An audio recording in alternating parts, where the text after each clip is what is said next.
Good afternoon. This is All India Radio. I am Abhishek Mukhopadhyay and with me is Saira Mujtaba with the Midday News.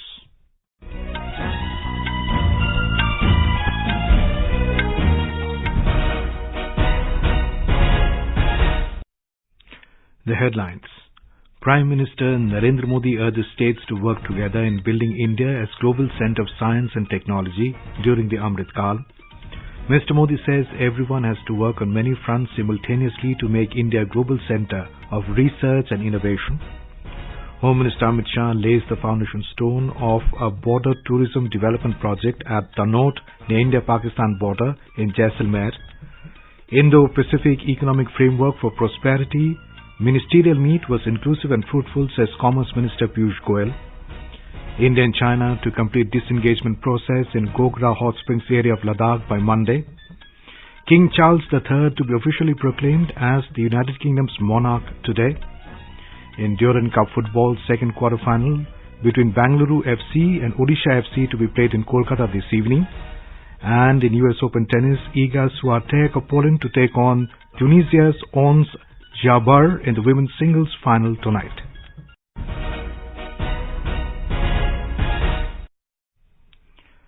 Prime Minister Narendra Modi today urged all the states to work together in building India as a global centre of science and technology in the Amrit Kal.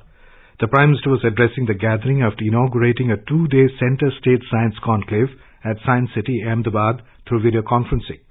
He said everyone has to work on many fronts simultaneously to make India a global centre of research and innovation in this Amrit Kal.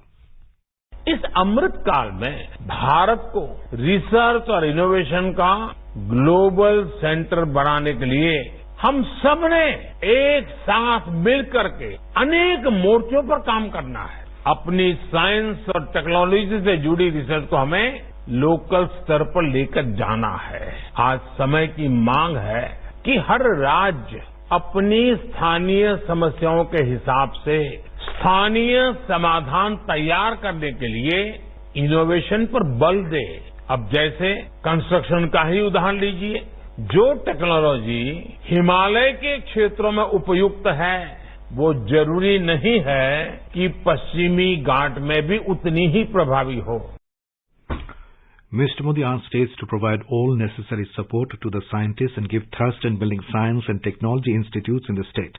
Mr. Modi requested the countrymen to celebrate the achievements of the scientists with great enthusiasm. हमने अपने वैज्ञानिकों के काम को उतना celebrate नहीं किया जितना किया जाना चाहिए था। इस वजह से साइंस को लेकर हमारे समाज के एक बड़े हिस्से में उदासीनता का भाव पैदा हो गया। जब हम अपने वैज्ञानिकों की उपलब्धियों को सेलिब्रेट करते हैं तो साइंस हमारे समाज का स्वाभाविक हिस्सा बन जाती है, वो पार्ट ऑफ कल्चर बन जाती है। इसलिए सबसे पहला आग्रह मेरा यही है, आप सभी राज्यों से आए हुए लोग हैं, हम अपने देश के वैज्ञानिकों की उपलब्धियों को जमकर के सेलिब्रेट करें। The Prime Minister said the number of innovation labs should also be increased in the institutions of higher education in the states. He also highlighted the need to take scientific research to the grassroots level and find science-based solutions to the local problems. The Prime Minister said his government is working with the vision of science-based development, and since 2014 there has been a substantial increase in investment in the field of science and technology. He said due to the efforts of the government, India is ranked 46th in the Global Innovation Index from the 81st position in 2015. सरकार के प्रयासों से आज Bharat global innovation index में 46वें स्थान पर है, जबकि 2015 में 81 नंबर पर था। इतने कम समय में हम 81 से 46 तक आए हैं, लेकिन यहाँ रुकना नहीं है, अभी और ऊपर जाना है। आज भारत में रिकॉर्ड संख्या में पेटेंट हो रहे हैं, नए नए इनोवेशन हो रहे हैं। आज इस कॉन्क्लेव में इतने सारे स्टार्टअप साइंस के सेक्टर से हमारे यहाँ आए हैं, देश में स्टार्टअप की लहर बता रही है कि बदलाव कितनी तेजी से आ रहा है। The Prime Minister said New India is moving forward with the mantra of Jai Jawan, Jai Kisan, Jai Vigyan and Jai Anusandhan. Speaking on the occasion, Minister of State for Science and Technology, Jitendra Singh, said under Prime Minister's leadership, government has taken up various initiatives to boost private sector participation in science and technology. प्रधानमंत्री जी ने निरंतर विज्ञान, नवाचार, innovation को सर्वोच्च प्राथमिकता दी है और उसका नतीजा ये है कि आज हिंदुस्तान के घर घर में टेक्नोलॉजी प्रवेश कर चुकी और ये इसलिए संभव हुआ प्रधानमंत्री जी कि आपने अनेकों ऐसे ऐतिहासिक निर्णय लिए जिनको लेने का शायद पिछली सरकारों में साहस न था। ये आप ही के कार्यकाल में संभव हुआ कि अंतरिक्ष विभाग पब्लिक प्राइवेट पार्टिसिपेशन के लिए खोल दिया गया। आज वो गगनयान की तैयारी कर रहे हैं। Gujarat Chief Minister Bhupendra Patel, Science and Technology Minister of Gujarat Jitubhai Bhaghani, Principal Secretary Government of Gujarat Pankaj Kumar were present on the occasion. The conclave has been organized to strengthen the central state coordination and collaboration mechanism in promotion of innovation and entrepreneurship. Home Minister Amit Shah will participate in the concluding session of the conclave tomorrow. Union Minister for Home Affairs Amit Shah is on a two-day visit to Rajasthan. He visited Tanot Temple near the India-Pakistan border area in Jaisalmer this morning. Mr. Shah also paid tributes to the martyrs at Vijayasthamb in Tanot. Our correspondent reports that in the 1971 Indo-Pakistan War, Indian soldiers had played an important role at Longewala post situated near Tanot. The Home Minister laid the foundation stone of a border tourism development project there. The project will enhance the facilities for tourists visiting the border area. Mr. Shah then reached Jodhpur, where he was given a warm welcome by the BJP workers. The Home Minister is addressing the concluding session of the National Working Committee meeting of the BJP's OBC Morcha. Several senior leaders of BJP, including State in Charge Arun Singh, State BJP President Satish Punia, National President of OBC Morcha Dr. K. Lakshman are also present. Our correspondent reports that Mr. Shah will also address the BJP's booth president Sankalp Mahasammelan today.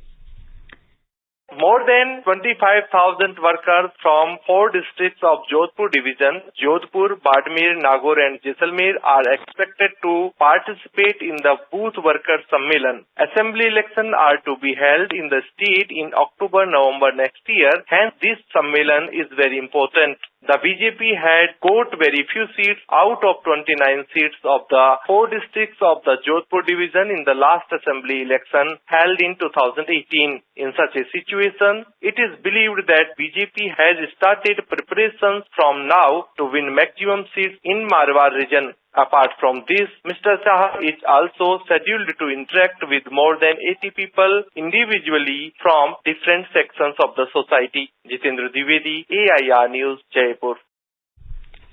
Commerce and Industry Minister Piyush Goyal has said that fruitful discussions had been held over the course of the Indo-Pacific Economic Framework IPEF ministerial meeting. He said the discussions aimed at bringing together a group of like-minded, rules-based, transparent countries with a shared interest in an open Indo-Pacific region. Mr. Goyal highlighted that India had engaged very exhaustively in all the various streams of discussion. He said that on 3 out of 4 pillars related to supply chains, tax and anti-corruption and clean energy, India was comfortable with the outcome and text and have joined the declaration. On one pillar, which deals primarily with trade, the Prime Minister said the contours of the framework are still emerging. He said they include commitments required on environment, labour, digital trade and public procurement. Mr. Goyal emphasized that India is in the process of firming up its own digital framework and laws, particularly regarding privacy and data. He said that therefore India, while continuing to engage with the trade track in the IPEF, will wait for the final contours to emerge. Commerce and Industry Minister Piyush Goyal has reaffirmed the desire of both India and USA to continue to work towards strengthening economic relations and strategic partnership. He was addressing an event hosted by US-India Strategic Partnership Forum in Los Angeles. Touching upon the growth story that is unfolding in India, Mr. Goyal mentioned that 2 free trade agreements, FTAs, have already been finalized this year and hoped for the conclusion of at least 2 more FTAs by the end of this year. Reiterating that India is expanding its international engagements with countries across the globe, the minister noted that having lived, worked and benefited from countries like the US, the Indian diaspora understands the importance of international engagements.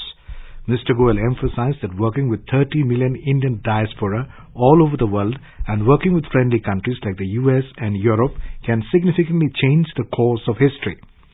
Further reiterating that India is on course to becoming a 30 trillion economy in the next 25 to 30 years, he asked the Indian diaspora to grab the opportunity that the growth story of India offers. India and China have agreed to complete disengagement process in Gogra Hot Springs area of Ladakh by Monday. External Affairs Ministry spokesperson Arindam Bakshi said India and China mutually agreed to take the talks forward. He said both sides also agreed to resolve the remaining issues along line of actual control and restore peace and tranquility in the India-China border areas. The 16th round of talks between the core commanders of India and China was held at Chusul Moldo meeting point on 17 July this year. Union Minister for Environment, Forest and Climate Change, Bhupendra Yadav, has said that the continuance of life on Earth depends on the conservation of the oceanic resources. Inaugurating a two-day national conference on sustainable coastal management in India at Bhubaneswar in Odisha today, the Union Minister emphasized on coastal resilience, preservation of marine biodiversity and climate mitigation in view of the looming threat of climate change. Stating that climate change has begun to directly impact our lives, the minister said, we must pledge ourselves to make the oceans pollution-free, including plastic pollution, to protect the marine ecosystem. He reminded the gathering about the deep imprints oceans have made in almost every aspect of our national ethos, be it science, religion, art and literature. The 2 days national conference, which sees participants from all the 13 coastal states of the country, was also addressed by the Union Minister of State for Environment, Forest and Climate Change, Mr. Ashwini Kumar Chobe, among others. Girish Chandra Das, AIR News, Bhubaneswar. You are listening to Midday News on All India Radio. A reminder of the headlines before we move on. Prime Minister Narendra Modi urges states to work together in building India as a global centre of science and technology during the Amrit Kal. Mr. Modi says everyone has to work on many fronts simultaneously to make India a global centre of research and innovation. Home Minister Amit Shah lays the foundation stone of a border tourism development project at Tanot near India-Pakistan border in Jaisalmer. Indo-Pacific Economic Framework Ministerial Meet was inclusive and fruitful, says Commerce Minister Piyush Goyal. India and China to complete disengagement process in Gogra Hot Springs area of Ladakh by Monday. King Charles III to be officially proclaimed as the United Kingdom's monarch today. In Durand Cup football, second quarter final between Bengaluru FC and Odisha FC to be played in Kolkata this evening. And in US Open tennis, Iga Świątek of Poland to take on Tunisia's Ons Jabeur in women's singles final tonight. For quick news updates round the clock, follow us on our Twitter handle at AIR News Alerts. मुट्ठी भर अंग्रेज और हमारे विशाल देश पर राज करने का स्वप्न देख रहे हैं, पर हम इनके स्वप्न को चकनाचूर कर देंगे। निकल पड़े स्वाधीनता के पथ वाले, स्वतंत्रता संग्राम की सुनी अनसुनी कहानियों के साथ स्वराज हर रविवार रात 9 बजे डीडी नेशनल पर। आकाशवाणी आपके लिए लेकर आया है कार्यक्रम एक कदम और बुजुर्गों के लिए, हर रविवार रात 9:30 बजे FM गोल्ड पर। रविवार 11 सितंबर को प्रसारित होने वाले अंक का विषय है बुजुर्ग और शिक्षा। Welcome back to the Midday News. Britain's King Charles has named his eldest son William and daughter-in-law Kate the Prince and Princess of Wales. In his first speech to the nation since the death of his mother, Queen Elizabeth, on Thursday, King Charles said he is proud to make his heir William the Prince of Wales, a title Charles had held since 1958. King Charles held his first in-person audience with Prime Minister Liz Truss at Buckingham Palace yesterday. Today he will be officially proclaimed as a king at a meeting of the Accession Council held at St. James Palace, followed by proclamations across the nation in a show of traditional British pomp and ceremony. For the first time, the Accession Council will be televised. Britain's King Charles III paid a heartfelt tribute to late Queen Elizabeth II and vowed to serve as monarch with loyalty, respect and love. Throughout her life, Her Majesty the Queen, my beloved mother, was an inspiration, an example to me and to all my family. And we owe her the most heartfelt debt any family could owe to their mother, for her love, affection, guidance, understanding and example. Nepal Foreign Secretary Bharat Raj Paudyal will pay an official visit to India from the 13th to 14th of September. The foreign secretaries will hold discussions on bilateral issues covering the entire range of multifaceted cooperation between India and Nepal. They will review the progress on the various initiatives and announcements made during the recent high-level visit of Nepal Prime Minister Sher Bahadur Deoba to India in April and Prime Minister Narendra Modi's visit to Nepal in May this year. The gross direct tax collections has reached 6,48,000 crore rupees till the 8th of this month. It is 35.46% higher than the gross collections for the corresponding period last year. The Finance Ministry said the provisional figures of direct tax collections continue to register steady growth. The Reserve Bank of India will prepare a white list of all legal apps, and the Ministry of Electronics and Information Technology will ensure that only legal apps are hosted on app stores. This decision was taken at a high-level meeting on issues related to illegal loan apps, which was chaired by Finance Minister Nirmala Sitharaman. It was decided that the RBI will monitor the mule or rented accounts that may be used for money laundering and accordingly cancel dormant non-banking finance institutions or NBFCs to avoid their misuse. The Ministry of Corporate Affairs has been asked to identify shell companies and deregister them to prevent their misuse. The Supreme Court has observed that if stray dogs attack people, those who feed them could be held liable. While emphasizing on the need to find a solution to the menace of stray dogs, the Apex Court said people who routinely feed stray dogs could be made responsible for the vaccination. A bench of Justices Sanjeev Khanna and J.K. Maheshwari was hearing petitions in connection with the stray dogs menace in Kerala.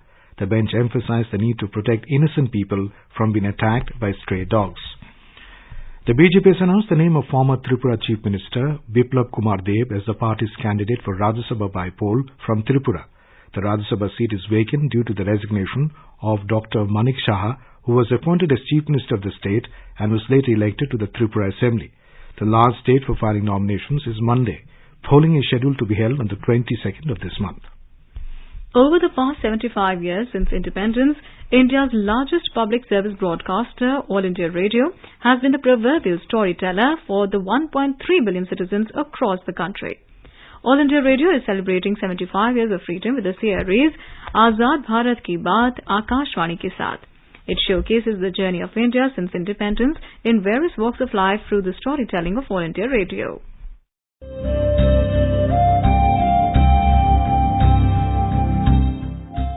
Azad Bharat Ki Baat Akashvani Ke Saath, reliving the journey of India since independence over the last 75 years with All India Radio. From 15th August, the series is being broadcast on All India Radio, 100.1 FM Gold Channel, primetime news bulletins and across all its platforms. Tune in to stay updated with All India Radio.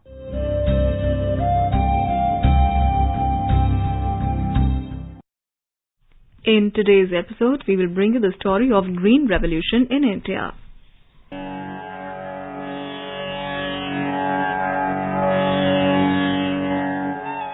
All India Radio played a significant role during the Green Revolution period in the country. The Green Revolution, ably led by agriculture scientist Dr. M.S. Swaminathan in the late 60s, has indeed come a full circle. A plant geneticist by training, Dr. Swaminathan's contributions to the agricultural renaissance of India have led to his being widely referred to as the scientific leader of the Green Revolution movement.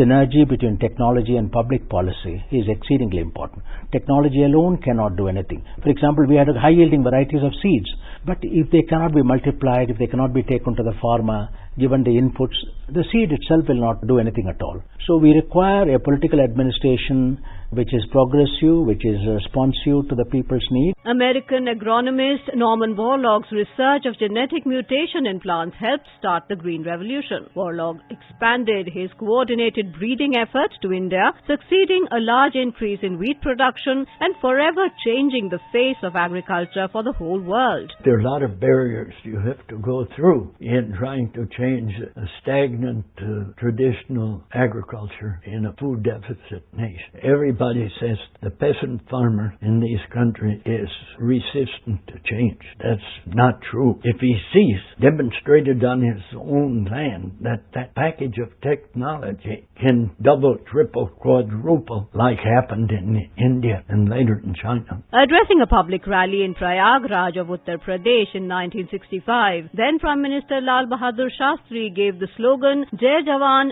Jai Kisan to enthuse the soldiers to defend India and simultaneously cheering farmers to do their best to increase the production of food grains to reduce dependence on imports. आज हमारे देश के लिए जरूरी एक जय जवान और एक जय किसान और फिर उसी से सारे देश का एक जय हिंद का नारा लगता है। आपसे आशा करूंगा कि आप उसे दोहराएंगे। एक तो जय जवान, जय जवान, जय किसान, जय किसान, जय Hind. India today has taken a giant leap into digital agriculture. Backed by ambitious schemes of the central government, the new age Indian farmer is now being empowered with cutting-edge enabling agri-tech like big data, artificial intelligence, blockchain, remote sensing, drones and new technologies. Through AIR, farmers are apprised of the government schemes like Prime Minister's Krishi Sinchai Yojana, Har Khet Ko Pani, More Crop Per Drop, including emerging micro-irrigation technologies, artificial intelligence-enabled water conservation techniques, and climate-resilient seed varieties. AIR has stepped up its activities of agriculture broadcast with the launch of Kisan Vani program, broadcast from 96 stations across the country. The agriculture programs are mounted in regional and local dialects from different stations. Local radio stations also broadcast regular programs on rural development.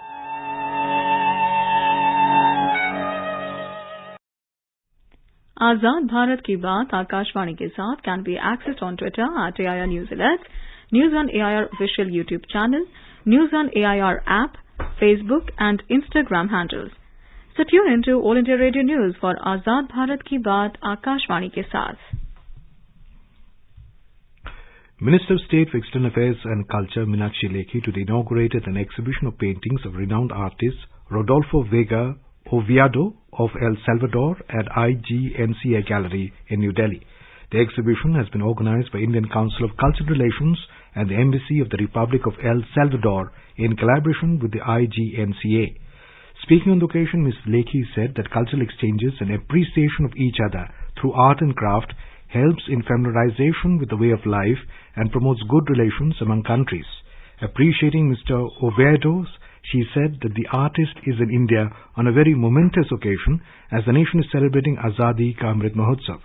Oviedo is awarded by the French government for his cultural work and for consolidating links between France and Latin America. Minister of Ports, Shipping and Waterways is building the National Maritime Heritage Complex at the historic Indus Valley Civilization region of Lothal in Gujarat with a total cost of 3,500 crore rupees. A first-of-its-kind complex in the country, this centre will showcase India's rich and diverse maritime heritage. The foundation stone for this project was laid by Prime Minister Narendra Modi. Ports, Shipping and Waterways Minister Sarvanand Sonowal in a statement today said that it is one of the major projects under Sagarmala scheme of the ministry, which has an edutainment approach. Chief Justice of India, Justice Uday Umesh Lalit, expressed hope that a large number of ladies will adorn the post very soon at every level in the judiciary. Addressing the valedictory function of the Golden Jubilee celebrations of Dr. Ambedkar Government Law College in Puducherry today, Chief Justice Lalit said it is a revolution. He also said that law colleges should teach adjudicatory function to their students as it will train them and nurture them to enter into judiciary at the earliest. He also recalled that Shetty Commission has suggested to do away with the minimum years of practice for lawyers as a barrier to entry into the judicial system. On to sports now. In Durand Cup football, Mohammedan FC booked a spot in the semi-final by defeating Kerala Blasters FC 3-0 in the first quarter-final at Kolkata last evening. It will be the second consecutive semi-final for Mom Dinesi, who registered a comfortable win against a much younger Kerala Blasters side. In the second quarter-final to be played at Kishore Bharati Kridangan in Kolkata, Bengaluru FC will take on Odisha FC. The third quarter-final will be played between Mumbai City FC and Chennai FC tomorrow, and on Monday, Hyderabad FC will take on Rajasthan United in the fourth quarter-final.